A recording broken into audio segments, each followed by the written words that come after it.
Everyone, आपका स्वागत है आपके अपने YouTube चैनल KRS क्लासेस में।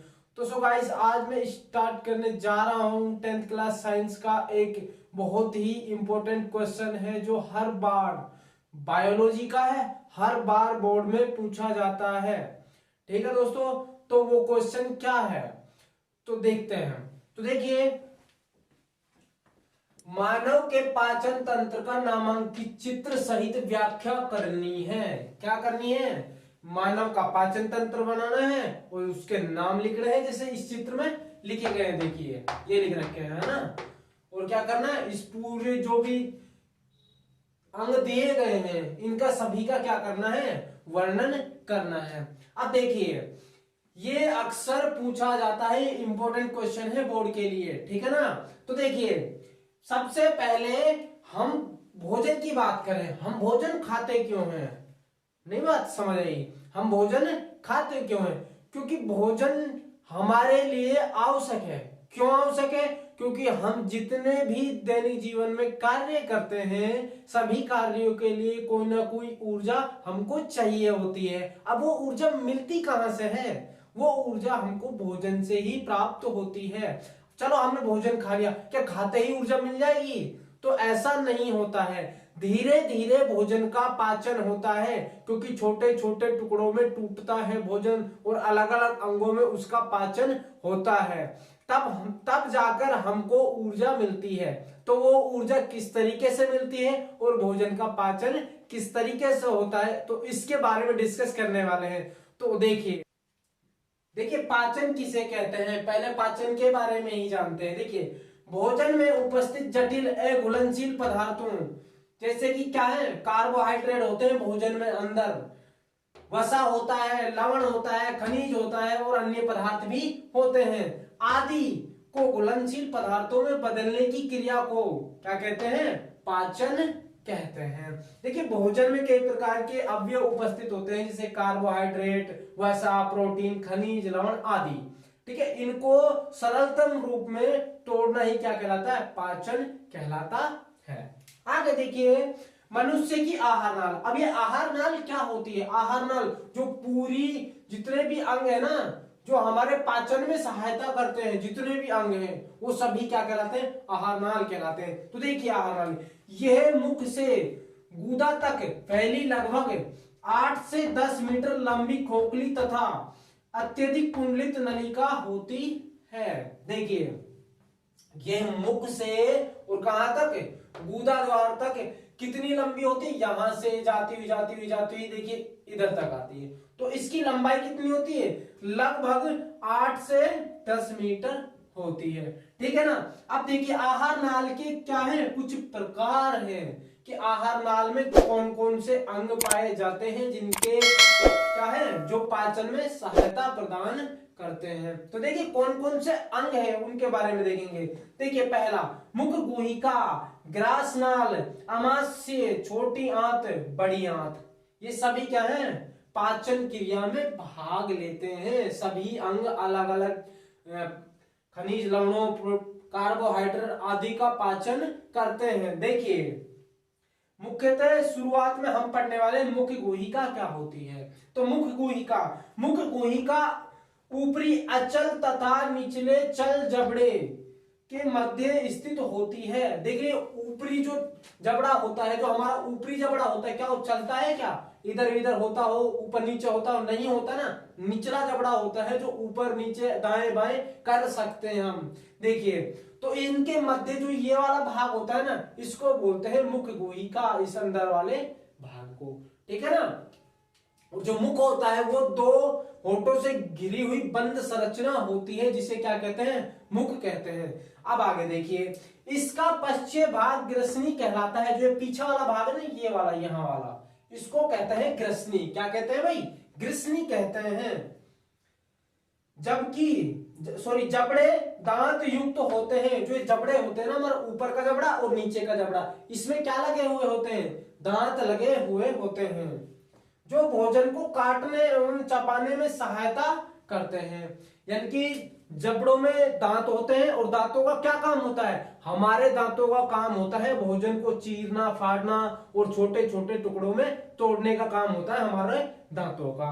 आइए, आई बात समझ में? आगे देखिए, जबड़ों के बीच में जीभ स्थित होती है। जो जबड़ा होता है, इन दोनों जबड़ों के बीच में यहाँ पर मुख तालु में क्या होती है? जीभ उपस्थित होती है। अब ये जीभ का क्या कार्य होता है? देखिए, जो भोजन में लार को मिलाने व मुख को साफ रखने में सहायता करती है। जीभ का क्या कार्य होता है? ये जीभ होती है जो क्या काम करती है कि मुख की सफाई रखती है पूरी की, ठीक है। और दूसरी बात, ये मुख में उपस्थित भोजन और राल को मिलाने का कार्य करती है। भोजन में देखते हैं कोई भी अच्छा भोजन तो मुंह में लार आ जाती है ना, तो भोजन खाते वक्त जो हमारे मुंह में लार होती है और भोजन होता है उसको क्या करती है? मिक्स कर देती है, ठीक है ना। आगे देखिए, मुख में उपस्थित लार में टॉलिन नामक एंजाइम पाया जाता है। ये इंपॉर्टेंट है, देख लीजिए, ये क्या है? इंपॉर्टेंट है, इंपॉर्टेंट है, ठीक है।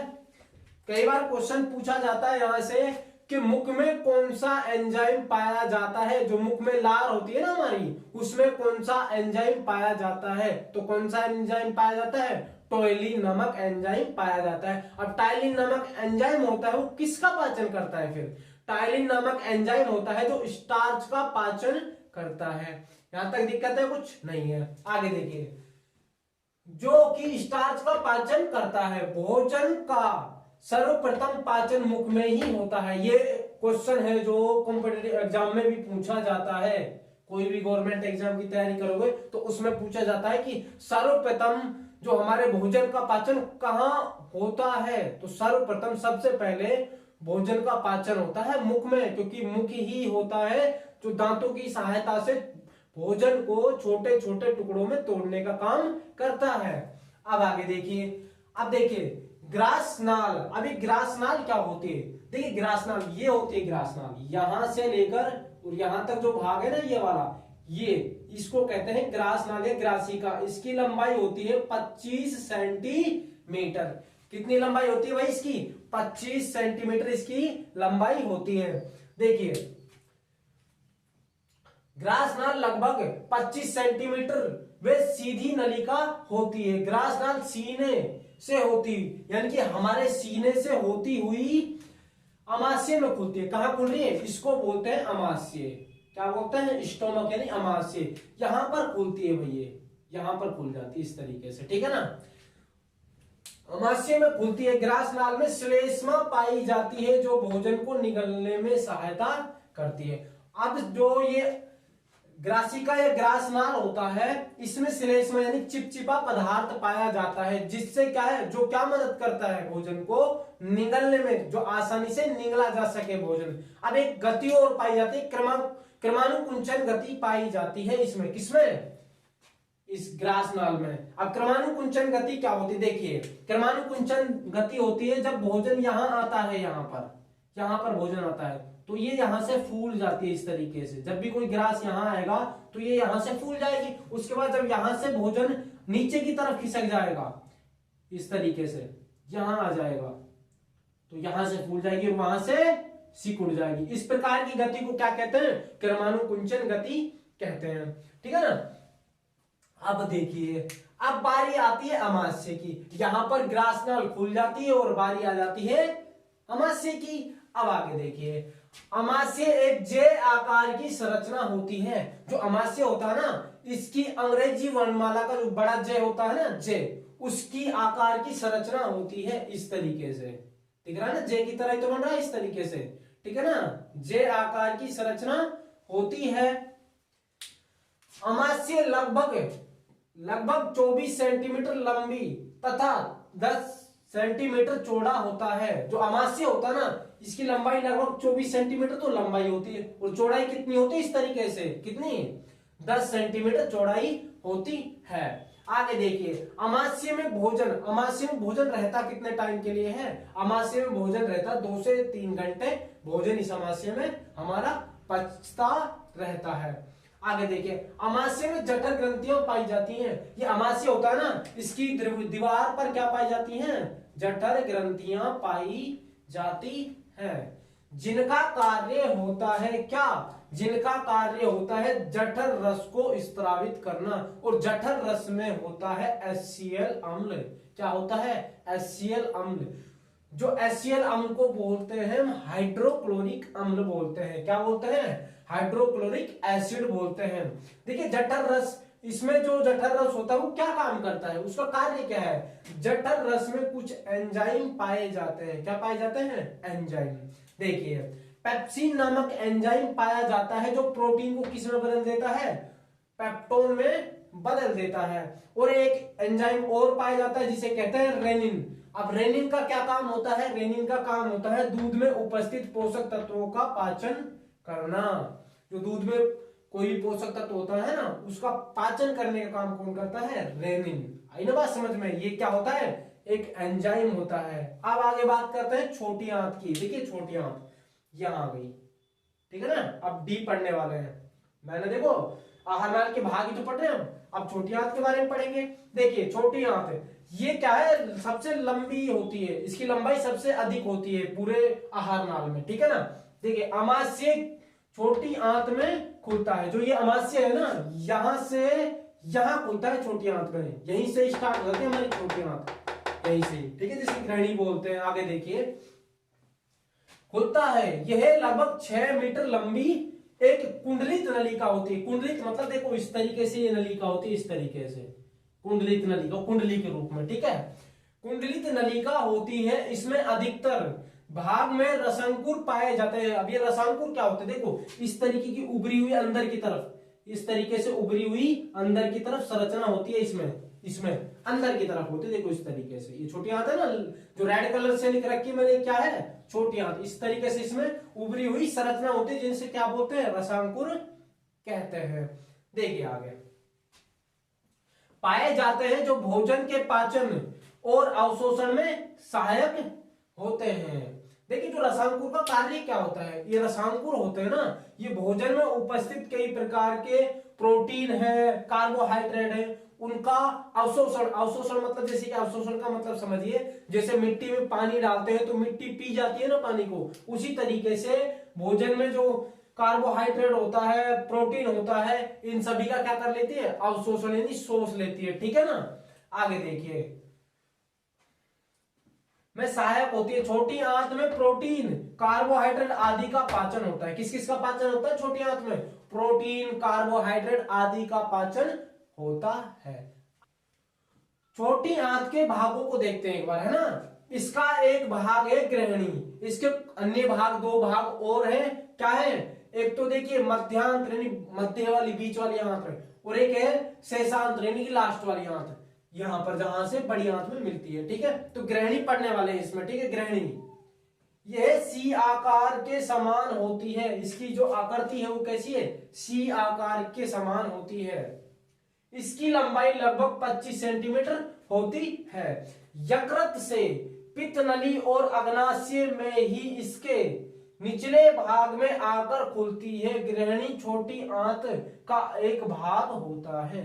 जो ग्रहणी होता है ना, वो क्या होता है? छोटी आंत का एक भाग होता है। ये छोटी आंत ही है ग्रहणी, ठीक है। अब देखिए इसमें पित्त, यहां पर यकृत होता है। यकृत सबसे बड़ी ग्रंथि होती है हमारे शरीर की, ठीक है ना। इसमें होता है पित्ताशय, इसको बोलते हैं पित्ताशय, जिसमें पित्तरस का स्त्रवण होता है, सॉरी पित्तरस का भंडारण होता है। किसमें? पित्ताशय में, ठीक है। पित्तरस का तो यकृत में स्त्रवण होता है और भंडारण होता है जो किसमें होता है? पित्ताशय में होता है। अभी पित्ताशय से होते हुए इस नलिका से यहाँ अग्नाशय के पास आ जाता है। जो अग्नाशय कहाँ खुलता है? ग्रहणी में खुलता है। अग्नाशय से भी अग्नाशयिक रस निकलता है जो ग्रहणी में मिल जाता है, ठीक है ना। आगे देखिए बड़ी, आप देखिए छोटी आंत के भाग पढ़ लिए, अब क्या पढ़ेंगे? बड़ी आंत, यानी बड़ी वाली आंत कौन सी है? ये वाला भाग हमारा, ये वाला, ठीक है। ये सबसे चौड़ी होती है, छोटी आंत से थोड़ी चौड़ी होती है और लंबाई इसकी कम होती है। अब देखिए यह अधिक चौड़ी होती है, इसकी जो चौड़ाई है ना, ये वाली चौड़ाई, ये क्या है? अधिक है, होती है, तथा बड़ी आंत की लंबाई 1.5 मीटर होती है। जो इसकी लंबाई होती है ना, यहां से यहां तक इसकी लंबाई होती है 1.5 मीटर होती है। इसमें शेष भोजन और जल का अवशोषण होता है। मतलब जो भोजन छोटी आंत में अमाशय में नहीं पचा है वो किस में पचेगा? अब बड़ी आंत में। ठीक है, अब देखिए भोजन और जल का अवशोषण होता है छोटी आंत और बड़ी आंत की संधि जहां होती है उसे भाग को सीकम कहते हैं। यानी कि जहां पर छोटी आंत और बड़ी आंत की संधि होगी ना, तो ये वाला भाग है, देखिए ये वाला भाग, इसको कहते हैं सीकम। क्या बोलते हैं भाई? सीकम। बड़ी आंत के भाग, जो बड़ी आंत है उसके कौन कौन से भाग है? उसके भी कुछ भाग है। देखिए यह बड़ी, देखिए पहला भाग है मलाशय, यह बड़ी आंत का अंतिम भाग होता है। जो बड़ी आंत होती है ना, इसका ये वाला भाग अंतिम भाग होता है, इसको बोलते हैं मलाशय। जहां पर जो हमारा अपशिष्ट होता है, जो हमारा भोजन नहीं पचेगा, वो जाके इकट्ठा हो जाता है। ठीक है ना। यह लगभग 25 सेंटीमीटर लंबा मलाशय का अंतिम भाग गुदानाल कहलाता है। जो इस भाग को क्या कहेंगे? गुदानाल कहेंगे। अब ये गुदा क्या होता है? देखिए गुदा क्या होता है? मलाशय का अंतिम भाग छल्लेदार मांसपेशियों से बना होता है। इसके बाहर खुलने वाला छिद्र को गुदा द्वार कहते हैं। जो ये वाला भाग होता है ना, ये होता है गुदा द्वार। जहां से छिद्र होता है, यहां से ये खुलता है। ये छल्लेदार होता है जो कि मांसपेशियों से मिलकर बना होता है। इसकी सहायता से जो हमारे शरीर में अपशिष्ट भोजन है, जो नहीं पच पाया है, अपशिष्ट है, वो बाहर त्याग दिया जाता है। तो दोस्तों आई होप कि वीडियो आपको अच्छी लगी होगी। तो वीडियो अच्छी लगी है तो वीडियो को लाइक कीजिए और अपने इस चैनल को सब्सक्राइब कीजिए। तो मिलते हैं कुछ ऐसे ही क्वेश्चनों के साथ, वेरी इंपॉर्टेंट क्वेश्चनों के साथ। तो आप इसका एक बार स्क्रीनशॉट ले लीजिए।